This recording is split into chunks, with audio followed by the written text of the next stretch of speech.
नमस्कार जी। कैसा चल रहा?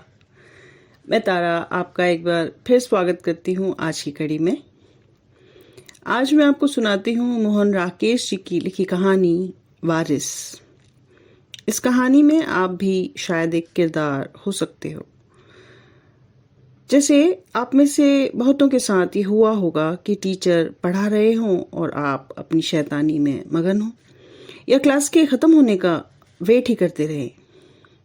क्या पढ़ाया जा रहा है ये सब सर के ऊपर से जाए, या भाई बहन की घुसमपट्टी, और या फिर कुछ मासूम सा गैर जिम्मेदारी वाला बिहेवियर। ये सब आपको इस कहानी में मिलेगा। तो आइए सुनते हैं वारिस। घड़ी में 3 बजते ही सीढ़ियों पर लाठी की खटखट होने लगती और मास्टर जी अपने गेरुआ बाने में ऊपर आते दिखाई देते। खटखट आवाज़ सुनते ही हम भागकर बैठक में पहुंच जाते और अपनी कॉपियों और किताबें ठीक करते हुए ड्यूटी की तरफ देखने लगते। घड़ी 3 बजा न चुकी होती तो उनके ऊपर पहुंचते पहुंचते बचा देती। मैं बहन के कान के पास मुंह ले जाकर कहता 1 2 3 और मास्टर जी बैठक में पहुंच जाते। अगर घड़ी उनके वहां पहुंचने से 2-3 मिनट पहले 3 बजा चुकी होती तो वे उस पर शिकायत की एक नज़र डालते, भरकर रखे हुए गिलास में से 2 घूंट पानी पीते और पढ़ाने बैठ जाते। मगर बैठकर भी एक बार उनकी नज़र ऊपर हमारी दीवार घड़ी की तरफ उठती, फिर अपने हाथ पर लगी हुई बड़े गोल डायल की पुरानी पीली सी घड़ी पर पड़ती और वे हूँ या की आवाज़ से अपना असंतोष प्रकट करते, जाने अपने प्रति या अपनी घड़ी के प्रति या हमारी घड़ी के प्रति। हमें मैट्रिक की परीक्षा देनी थी और वे हमें पढ़ाने के लिए आते थे। बहन वैसे मुझसे 1 साल बड़ी थी, मगर उसने इसी साल ABC से अंग्रेजी सीखी थी। मैं भी अंग्रेजी इतनी ही जानता था कि बिना हिचकिचाहट के वंडरफुल के ये हिज्जे बता देता था। WANDORFULL wonderful. मास्टर जी कविता बहुत उत्साह के साथ पढ़ाते थे। वे टेनिसन, ब्राउनिंग और स्कॉट की पंक्तियों की व्याख्या करते हुए जैसे कहीं और ही पहुंच जाते थे। उनकी आंखें चमकने लगती थी और दोनों हाथ हिलने लगते थे। भाषा उनके मुंह से ऐसी निकलती थी जैसे खुद कविता कर रहे हों। मुझे कई बार कविता की पंक्ति समझ में आ जाती थी, पर उनकी व्याख्या समझ में नहीं आती थी। मैं मेज के नीचे से बहन के टखनों पर ठोकर मारने लगता, पर ऊपर से चेहरा गंभीर बनाए रखता। ठोकर मारना इसलिए ज़रूरी था कि अगर मैं उसे ध्यान से पढ़ने देता तो वह बीच में मास्टर जी से कोई सवाल पूछ लेती थी, जिससे जाहिर होता था कि बात उसकी समझ में आ रही है, और इस तरह अपनी हार होती थी। कविता पढ़ाकर मास्टर जी हमसे अनुवाद करवाते। अनुवाद के पैसेज वे किसी किताब से नहीं देते थे, ज़बानी लिखाते थे। उनमें कई बड़े बड़े शब्द होते जो अपनी समझ में ही नहीं आते थे। वे लिखाते, भावना जीवन की हरियाली है, भावना विहीन जीवन एक मरुस्थल है जहां कोई अंकुर नहीं फूटता। हम पहले उनसे भावना की अंग्रेजी पूछते, फिर अनुवाद करते। और कैसा अनुवाद? Sentiment is life's vegetable, sentimentless life is a desert where grass does not grow. बहन संशोधन करती कि डज नॉट ग्रो नहीं, डू नॉट ग्रो होना चाहिए। ग्रास सिंगुलर नहीं प्लूरल है। मैं उसके हाथ पर मुक्का मार देता कि कल की ABCD सीखने वाली लड़की आज मेरी अंग्रेजी ठीक करती है। वह मेरे बाल पकड़ लेती कि 1 साल छोटा होकर यह लड़का बड़ी बहन के हाथ पर मुक्का मारता है। मगर जब मास्टर जी फैसला कर देते कि डू नॉट ग्रो नहीं, डज नॉट ग्रो ठीक है, तो मैं अपने अंग्रेजी की शान पर फूल बैठता और बहन का चेहरा लटक जाता। हालांकि मारपीट के मामले में डांट मुझी को पड़ती। मास्टर जी के आने का समय जितना निश्चित था, जाने का समय उतना ही अनिश्चित था। वे कभी 1.5 घंटा और कभी 2 घंटे पढ़ाते रहते थे। पढ़ते पढ़ते 5 बजने को आ जाते तो मेरे लिए नाउन और एडजेक्टिव में फ़र्क करना मुश्किल हो जाता। मैं जमाइयाँ लेता और बार बार ऊप कर घड़ी की तरफ देखता। मगर मास्टर जी उस समय पास्ट पार्टिसिपल और परफेक्ट पार्टिसिपल जैसी चीज़ों के बारे में पता नहीं क्या क्या बता रहे होते। पढ़ाई हो चुकने के बाद वे 10 मिनट हमें जीवन के संबंध में शिक्षा दिया करते थे। ये 10 मिनट बिताना मुझे सबसे मुश्किल लगता था। वे पानी के छोटे छोटे घूंट भरते, जोश में आकर सुंदर और असुंदर के विषय में जाने क्या कह रहे होते, और मैं अपनी कॉपी घुटनों पर रखे हुए उसमें लिखने लगता। सुंदर शब्द से मैं लिखने लगता, सुंदर मुंदरियो होए, तेरा कौन बेचारा होए, दुल्हा भट्टी वाला होए। बहन का ध्यान भी मेरी कॉपी पर होता, क्योंकि वह आंख के इशारे से मुझे यह सब करने से मना करती। कभी वह इशारे से धमकी देती कि मास्टर जी से मेरी शिकायत कर देगी। मैं आंखों ही आंखों से उसकी खुशामद कर देता। जब मास्टर जी का सबक खत्म होता और उनकी कुर्सी चियां की आवाज करती हुई पीछे को हटती, तो मेरा दिल खुशी से उछलने लगता। सीढ़ियों पर खटखट की आवाज समाप्त होने से पहले ही मैं पतंग और डोर लिए हुए ऊपर कोठे पर पहुंच जाता और आई बो बुक का टा का नारा लगा देता। मास्टर जी के बारे में हम ज्यादा नहीं जानते थे, यहाँ तक कि उनके नाम का भी हमें पता नहीं था। एक दिन अचानक ही वे पिताजी के पास बैठक में आ पहुंचे थे। उन्होंने कहा था कि एक पैसा भी उनके पास नहीं है, वे बहुत तंगी में हैं, मगर वे किसी से खैरात नहीं लेना चाहते, काम करके रोटी खाना चाहते हैं। उन्होंने बताया कि उन्होंने कलकत्ता यूनिवर्सिटी से BL यानी बैचलर ऑफ लॉ किया है और बच्चों को इंग्लिश, बंगला और पंजाबी पढ़ा सकते हैं। पिताजी हम दोनों की अंग्रेजी की योग्यता से पहले ही आतंकित थे, इसलिए उन्होंने उसी समय से उन्हें हमें पढ़ाने के लिए रख लिया। कुछ दिनों बाद वे उन्हें और ट्यूशन दिलाने लगे, तो मास्टर जी ने मना कर दिया। वे हमारे घर से थोड़ी दूर एक गंदी सी गली में 4 रुपए महीने की एक कोठरी लेकर रहने लगे थे। यह वे पूछने पर भी नहीं बताते थे कि BL करने के बाद उन्होंने प्रैक्टिस क्यों नहीं की और घर बार छोड़कर गेरुआ क्यों धारण कर लिया। वे बस जोश से पढ़ाने आते और उसी तरह जोश में उठकर चले जाते। एक दिन घड़ी ने 3 बजाए तो हम लोग रोज की तरह भागकर बैठक पे पहुंच गए और दम साध कर अपनी अपनी कुर्सी पर बैठ गए। मगर काफी समय गुजर जाने पर भी सीढ़ियों पर खटखट की आवाज सुनाई नहीं दी। 1 मिनट, 2 मिनट, 10 मिनट, हम लोगों को हैरानी हुई, पर मुझे खुशी हुई। 4 महीने में मास्टर जी ने पहली बार छुट्टी की थी। इस खुशी में मैं अंग्रेजी की कॉपी में थोड़ी ड्राइंग करने लगा। बहन से भी B और F हमेशा एक से लिखे जाते थे। वह उनके अंतर को थोड़ा ठीक करने लगी। मगर यह खुशी ज्यादा देर न रही। सहसा सीढ़ियों पर खटखट सुनाई देने लगी, जिससे हम चौंक गए और निराश भी हुए। मास्टर जी अपने रोज के कपड़ों के ऊपर एक मोटा गेरुआ कंबल लिए बैठक में पहुंच गए। मैंने उन्हें देखते ही अपनी बनाई हुई ड्राइंग फाड़ दी। वे हाफ्ते से आकर आराम कुर्सी पर बैठ गए और 2 घूंट पानी पीने के बाद पोइट्री की किताब खोलकर पढ़ाने लगे।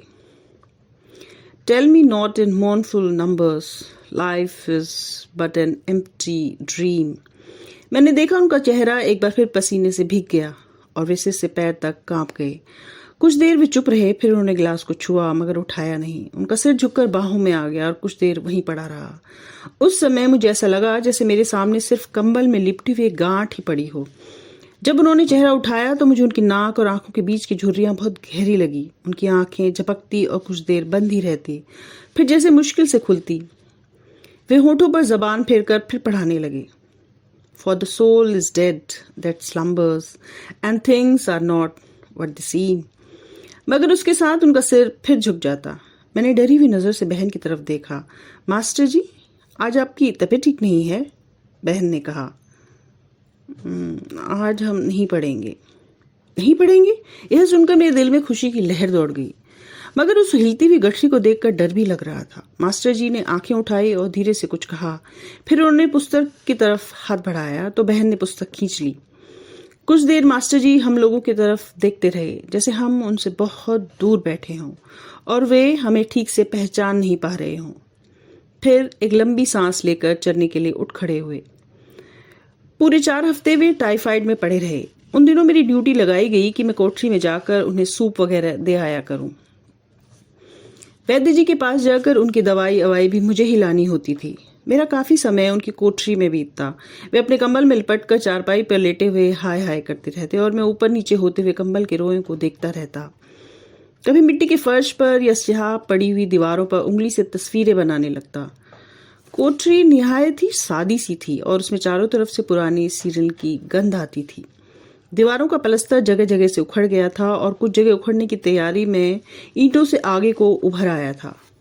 मुझे उस पलस्तर में तरह तरह के चेहरे नजर आते।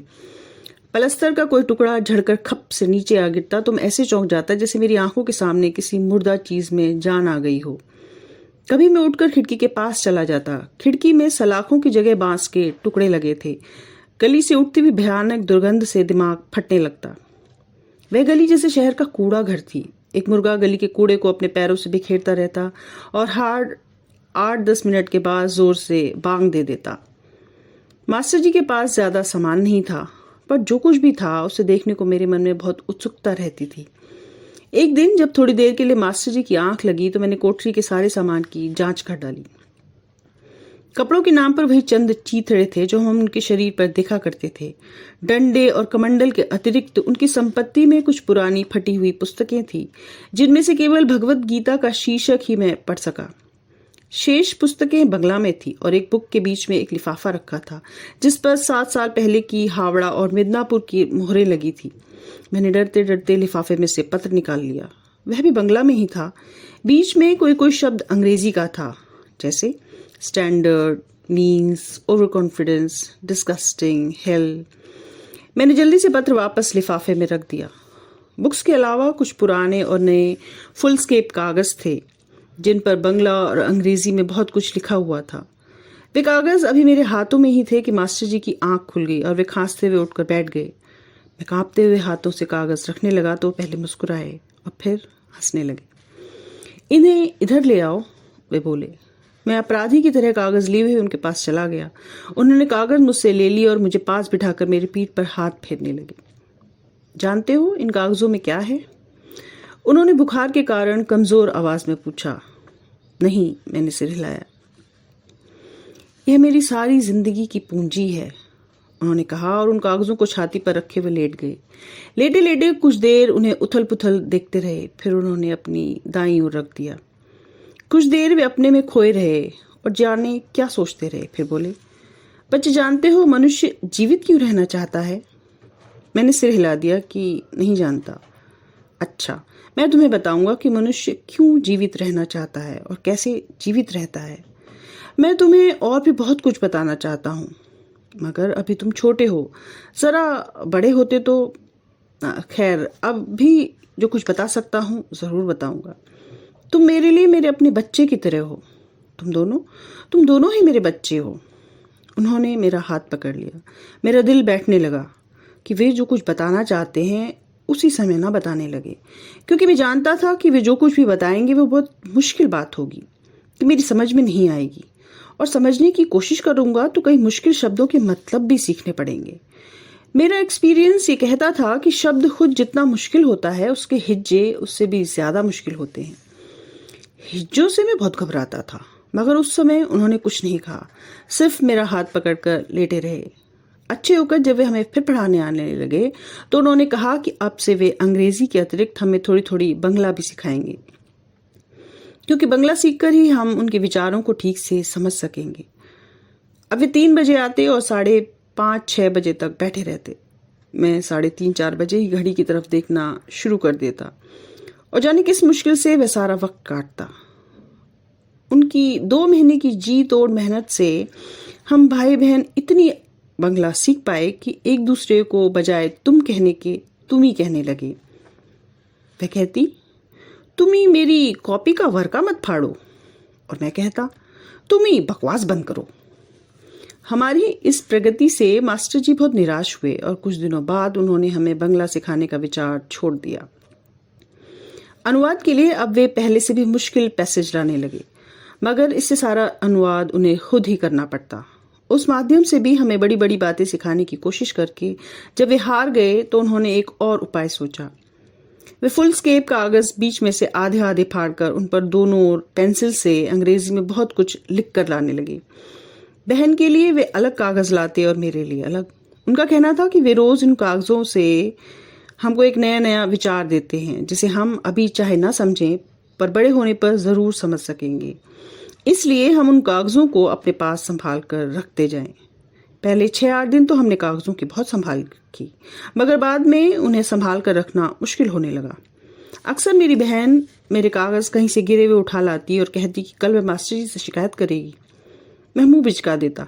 एक दिन मैंने देखा अलमारी में सिर्फ बहन के कागज ही तह किए रखे थे, मेरा कोई कागज नहीं है। चारों तरफ खोज करने पर भी जब मुझे अपने कागज नहीं मिले तो मैंने बहन के सब कागज फाड़ डाले। इस पर बहन ने मेरे बाल नोच ली और मैंने उसके बाल नोच ली।